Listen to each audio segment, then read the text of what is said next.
Not exactly the most common disorder, but the most exhausting one to deal with.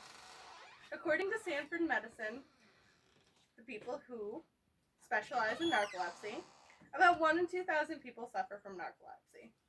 This causes people who have it to be very exhausted and lethargic, having struggles with everyday activities.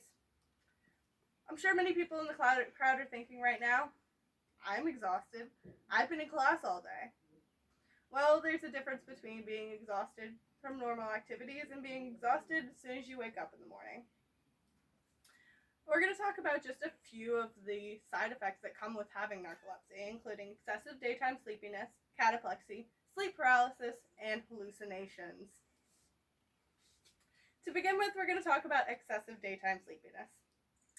In a separate Stanford Medicine article, it talks about how excessive daytime sleepiness is basically when someone gets up and they're already tired and they're just not feeling like being alive. And also it speaks about these things called microsleeps, which is what happens when someone with narcolepsy just needs to take a nap in the middle of the day or a few times during the day. These can last about 10 to 15 minutes or even longer, just depending on the person. And if they don't take these naps, for some people it might conclude in them just falling out. And this could be while in class or while in a car driving. Not everybody who has narcolepsy has to deal with falling out, but it is a very bad side effect. Which brings us into cataplexy, which also is not something that happens with everybody who has narcolepsy, but it is a very common part of the disorder. According to the Stanford Medicine article, cataplexy is the loss of muscle tone.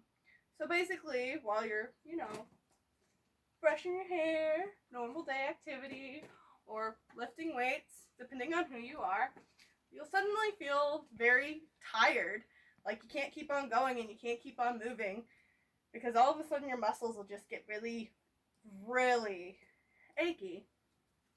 It's also known by the Chinese Sleep Research Society and the Department of Sleep Medicine in the Royal Infirmary of Edinburgh that it's caused by very strong emotions.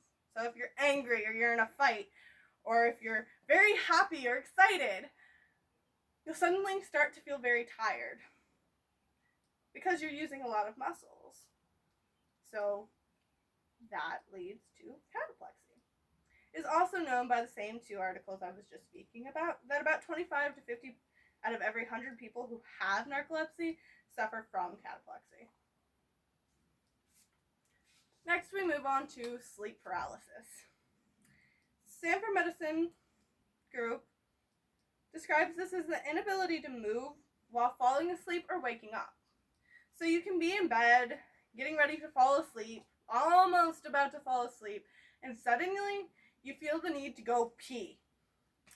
And you can't move at all. You can maybe twitch a finger or move a toe, something along those lines. But you can't really do anything else besides that. A little bit more descriptively, in the Sleep Disorders and Neurology book that I read, it can last up to 10 minutes, which means for about 10 minutes, either you're going to be falling asleep and fully fall asleep, or you'll finally be able to move again. Next, we move on to hallucinations, which as someone who has narcolepsy, I find this the most scary side effect of all. As Stanford Medicine describes it, it is visual and happens fully before falling asleep or waking up. This can be the feeling of something in the room next to you, looking down on you.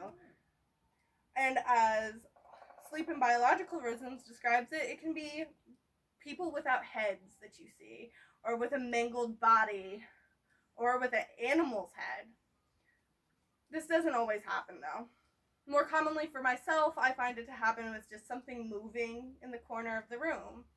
And it'll be dark and kind of scary. And as I kind of come out of sleep paralysis, the fear usually starts to go away and I don't have to deal with it as much anymore.